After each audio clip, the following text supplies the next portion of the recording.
La mayoría de las personas sienten una incomodidad profunda ante la idea de envejecer, pero no es solo por el desgaste físico o los cambios visibles en el cuerpo. Lo que realmente inquieta es algo mucho más profundo: el temor a perder el rumbo, a que desaparezca el sentido de propósito y a no saber con claridad quiénes son cuando ya no pueden definirse por lo que hacen. Envejecer pone en jaque la narrativa interna que cada persona ha construido sobre su vida. Surge el miedo de que, con el paso de los años, esa historia se quede sin capítulos, sin dirección, como si ya no hubiera nada relevante que contar. Este temor no surge en el vacío. La cultura contemporánea, especialmente la cultura occidental moderna, alimenta constantemente esta ansiedad. Se glorifica la juventud, la productividad constante, la visibilidad social y los logros que pueden medirse y exhibirse. Desde muy temprano se nos enseña, de forma directa o sutil, que nuestro valor depende de cuán eficientes somos, de cuánta admiración generamos y de qué tan bien logramos mantenernos al ritmo de un mundo acelerado. Sin embargo, casi nadie nos enseña cómo vivir con plenitud cuando la velocidad disminuye, cuando las ambiciones externas pierden fuerza y cuando el reconocimiento deja de ser el eje central de la identidad. Existe muy poca sabiduría cultural sobre cómo habitar las etapas posteriores de la vida con dignidad, profundidad y coherencia interna.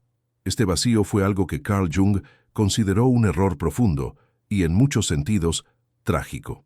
Para él, la segunda mitad de la vida no era una versión reducida o empobrecida de la primera, ni un simple descenso hacia la irrelevancia.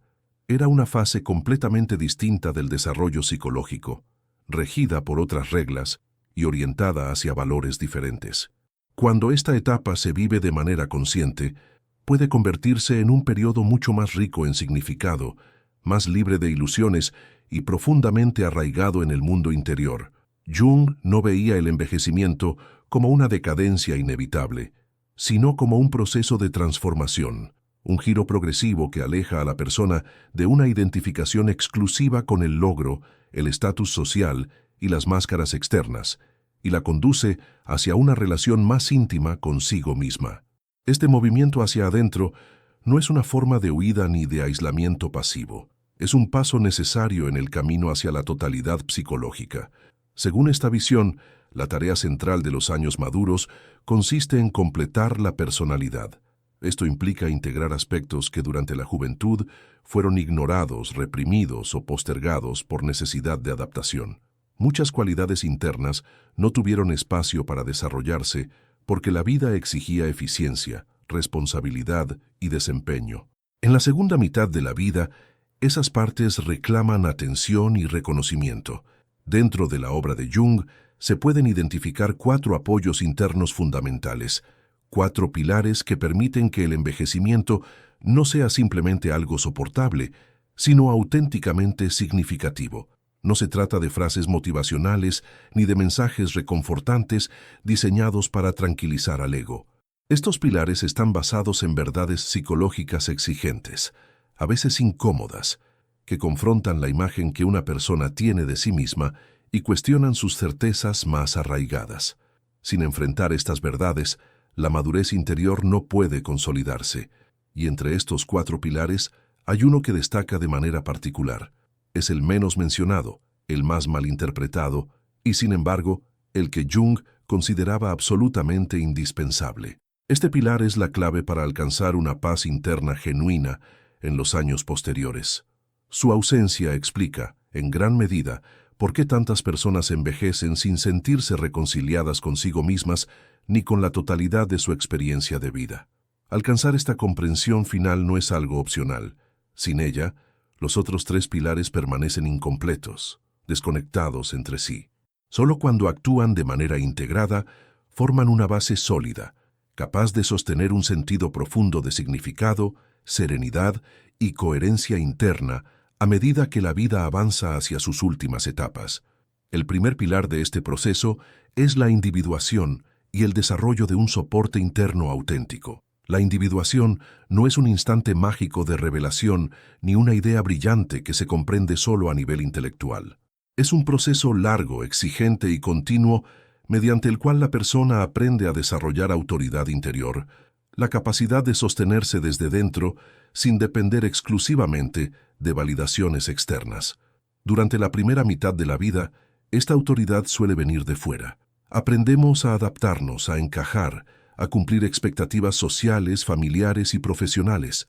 Asumimos roles que nos permiten sobrevivir, avanzar, formar vínculos, criar hijos y ganar reconocimiento.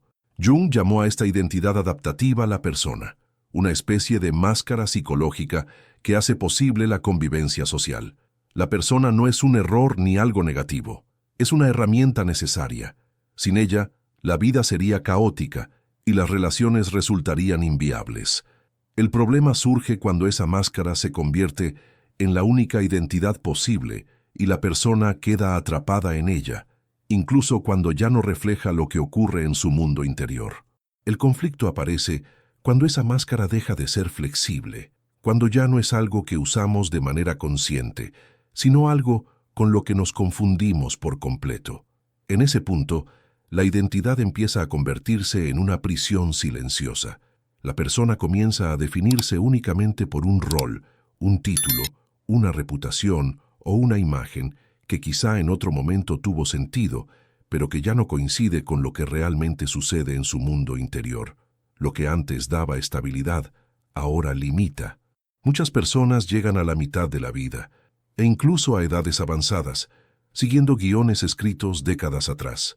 Continúan interpretando papeles que alguna vez les dieron estructura y dirección, pero que ahora se sienten automáticos, vacíos y emocionalmente desconectados. Esto no es un error personal ni un fracaso individual. Es una señal psicológica clara de que algo necesita cambiar. La psique, por su propia naturaleza, busca expansión y profundidad. Lo que en una etapa fue suficiente, con el tiempo deja de serlo. La individuación comienza justamente cuando la fuente de autoridad se desplaza del exterior hacia el interior. Cuando la persona comprende que el sentido de la vida no puede seguir dependiendo indefinidamente de instituciones, reconocimiento social, logros visibles o estatus. En este momento, el significado debe emerger desde dentro, a través de un diálogo constante entre la conciencia y las capas más profundas de la psique, esas que suelen ser incómodas y difíciles de mirar. Esta transición casi nunca es suave. Las creencias antiguas pierden su fuerza emocional. Metas que antes motivaban dejan de generar entusiasmo. Aparecen sensaciones de vacío, confusión, desorientación o estados anímicos bajos que desconciertan a quien los vive. Carl Jung no interpretaba estas experiencias como un problema clínico. Para él eran señales de maduración. Indicaban que algo esencial había sido ignorado durante demasiado tiempo y ahora exigía atención. La individuación no implica huir del mundo ni aislarse de los demás. Tampoco significa abandonar responsabilidades o romper con la vida social. Se trata de lograr coherencia interna. Es el paso de vivir en función de la obediencia externa a vivir desde la alineación interior. Este proceso exige confrontar aspectos rechazados de uno mismo, tolerar contradicciones internas y aceptar una verdad inquietante. La personalidad humana nunca está terminada. El crecimiento no se detiene con el éxito, ni se cancela con la edad. De este trabajo surge algo fundamental, un soporte interno sólido, una sensación estable de identidad que ya no depende de la aprobación constante, del rendimiento permanente, ni de la validación externa. En los años posteriores, este sostén interno se vuelve decisivo. Sin él, el envejecimiento se percibe como una pérdida progresiva de relevancia, fuerza y valor personal. Con él, en cambio, el paso del tiempo se transforma en un proceso de clarificación profunda. Lo superficial se va desprendiendo, lo esencial permanece. La vida puede volverse más estrecha en términos externos, pero al mismo tiempo se vuelve más profunda. En lugar de un colapso interno, ocurre una cristalización, un fortalecimiento silencioso de aquello que realmente importa. El segundo pilar es la integración de la sombra, el valor de mirarse a uno mismo sin adornos ni autoengaños. Si la individuación es el movimiento hacia la totalidad, La sombra es el territorio interno por el que ese movimiento necesariamente debe atravesar. No existe un camino alternativo. La sombra no puede evitarse, ni superarse de manera prematura, ni eliminarse con pensamiento positivo. Está formada por todo aquello que una persona tuvo que rechazar para mantener una imagen coherente y socialmente aceptable de sí misma. Incluye rasgos considerados inaceptables, emociones reprimidas para poder pertenecer, impulsos que parecían peligrosos y, en muchos casos, talentos o deseos que nunca encontraron permiso ni espacio para expresarse.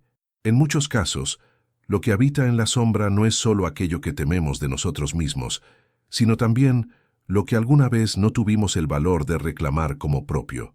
Lo esencial de comprender aquí es lo siguiente: reprimir no elimina nada. Aquello que se expulsa de la conciencia no desaparece. Se acumula silenciosamente a lo largo de la vida, esperando el momento en que ya no pueda seguir siendo ignorado. Con el paso del tiempo, la sombra va acumulando peso dentro de la psique. Durante la juventud y la adultez temprana, este proceso suele pasar desapercibido. Las exigencias externas son intensas y constantes.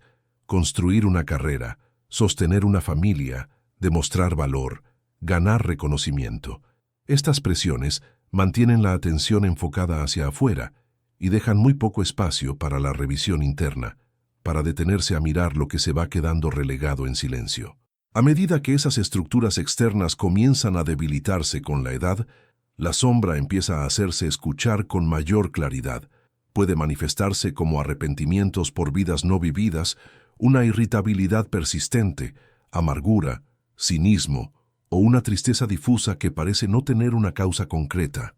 Con frecuencia, estas experiencias se atribuyen simplemente al envejecimiento, cuando en realidad son señales psicológicas precisas, invitaciones a tomar conciencia, no evidencias de deterioro inevitable. Carl Jung insistía en que el verdadero desarrollo moral no consiste en volverse mejor desde una perspectiva superficial. Consiste en volverse más completo. Integrar la sombra no es un ejercicio de autoexigencia ni de castigo interno, sino un acto de honestidad radical. Implica reconocer la agresividad sin descargarla de forma dañina, admitir la envidia sin quedar atrapado en la vergüenza, aceptar el miedo, la dependencia o la vulnerabilidad sin caer en el desprecio hacia uno mismo. Este proceso resulta profundamente incómodo porque desmonta la imagen idealizada que una persona ha sostenido durante décadas. El ego se resiste con fuerza, defiende esa identidad pulida que ha servido para encajar, avanzar y sobrevivir. Sin embargo, es precisamente esa incomodidad la que vuelve transformador al proceso. Cuando la sombra es llevada a la conciencia y aceptada, pierde su autonomía destructiva. Aquello que antes se expresaba de manera inconsciente a través de proyecciones, resentimientos o conductas compulsivas, puede ahora ser contenido, comprendido y transformado. La energía que antes estaba atrapada en conflictos internos se libera y queda disponible para la reflexión, la compasión y la profundidad emocional. En la etapa madura de la vida, esta integración suele producir un cambio psicológico evidente. La dureza da paso a la comprensión, la rigidez se suaviza, la reacción impulsiva es reemplazada por una presencia interna más serena y estable. La persona deja de estar obsesionada con tener la razón y se vuelve más capaz de percibir la complejidad, tanto en sí misma como en los demás. Quienes se atreven a mirar su sombra suelen irradiar una forma particular de sabiduría, no porque hayan tenido vidas más sencillas, sino porque dejaron de engañarse. Ya no necesitan proteger una imagen falsa. Pueden verse de manera íntegra, imperfectos, limitados, capaces de oscuridad y al mismo tiempo profundamente humanos. El tercer pilar es el significado más allá del logro, una nueva forma de relacionarse con la vida. Una de las crisis más dolorosas asociadas al envejecimiento no proviene del cuerpo, sino de una confusión cultural profundamente arraigada sobre qué es lo que realmente le da valor a la existencia humana. En las sociedades modernas orientadas al rendimiento, el valor personal suele medirse por la productividad, el desempeño y los resultados visibles.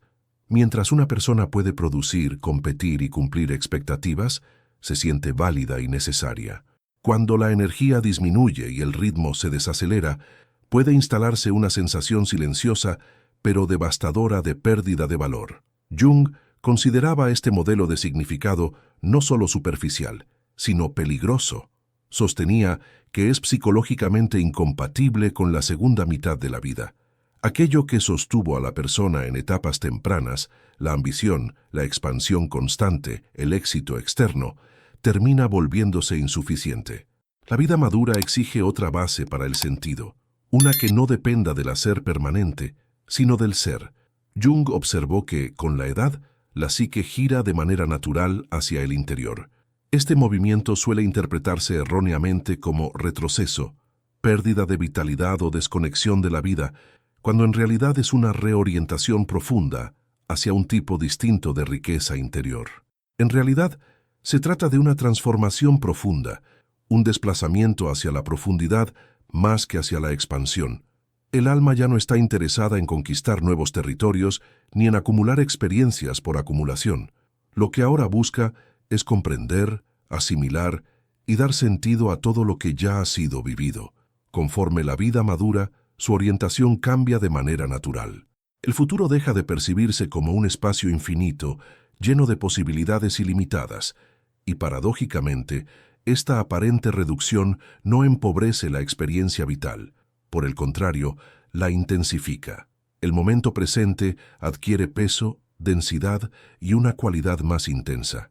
Las vivencias ya no se valoran tanto por su utilidad práctica o por los resultados que producen, sino por su resonancia interna, por la profundidad con la que son sentidas, comprendidas e integradas. La memoria, la imaginación, los símbolos y las imágenes internas cobran una relevancia cada vez mayor, porque constituyen el lenguaje mediante el cual las capas más profundas de la experiencia humana se expresan. Para quienes siguen asociando el sentido de la vida exclusivamente con la actividad constante, la productividad y la utilidad social, este giro hacia el interior puede resultar inquietante o incluso vacío. Sin embargo, para quienes se atreven a seguirlo, emerge una forma distinta de plenitud, más silenciosa, más sutil, pero también más estable y duradera. Poco a poco, la vida deja de sentirse como una sucesión de triunfos y fracasos aislados y comienza a percibirse como un todo coherente.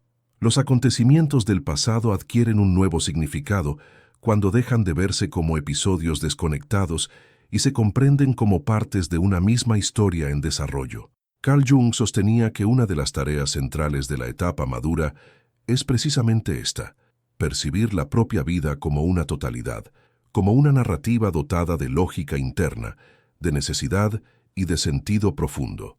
Esta vivencia de unidad narrativa genera una satisfacción serena que no depende del reconocimiento externo, del aplauso, ni de seguir siendo socialmente indispensable. Surge de vivir en un diálogo honesto con la propia verdad interior. Hay una dignidad particular en este tipo de significado, una dignidad que no puede ser otorgada ni arrebatada por las circunstancias externas. Sin embargo, incluso este logro, ver la vida como un todo coherente y significativo, permanece incompleto si se evita una realidad esencial. Existe un horizonte final que ninguna interpretación, relato o logro puede anular. Mientras una persona no esté dispuesta a mirar ese horizonte de frente, el nivel más profundo de paz interior seguirá fuera de alcance. El cuarto pilar es la reconciliación con la mortalidad, la aceptación de la muerte como una realidad psicológica. Uno de los temas más reprimidos en la psicología contemporánea es precisamente la muerte. La cultura actual tiende a tratarla como un inconveniente técnico, algo que debe retrasarse, gestionarse, medicalizarse o esconderse. Se invierten enormes esfuerzos en prolongar la vida, pero muy poca atención en comprender la muerte como una realidad interna que influye inevitablemente en la forma en que se vive. Como consecuencia, casi no existe espacio cultural para una relación consciente con la finitud. En su lugar aparecen el silencio, la evasión y la distracción constante. Jung sostenía una postura radicalmente distinta. Consideraba que la psique se prepara para la muerte de manera tan natural y orgánica como se prepara para la vida, y que ignorar este proceso genera una profunda perturbación interna. A medida que la persona madura, el inconsciente comienza a comunicarse con mayor intensidad a través de sueños, símbolos, imágenes y percepciones sutiles. Temas relacionados con el cierre, la transición y la culminación aparecen con mayor frecuencia. Esto no es un trastorno ni una fijación oscura.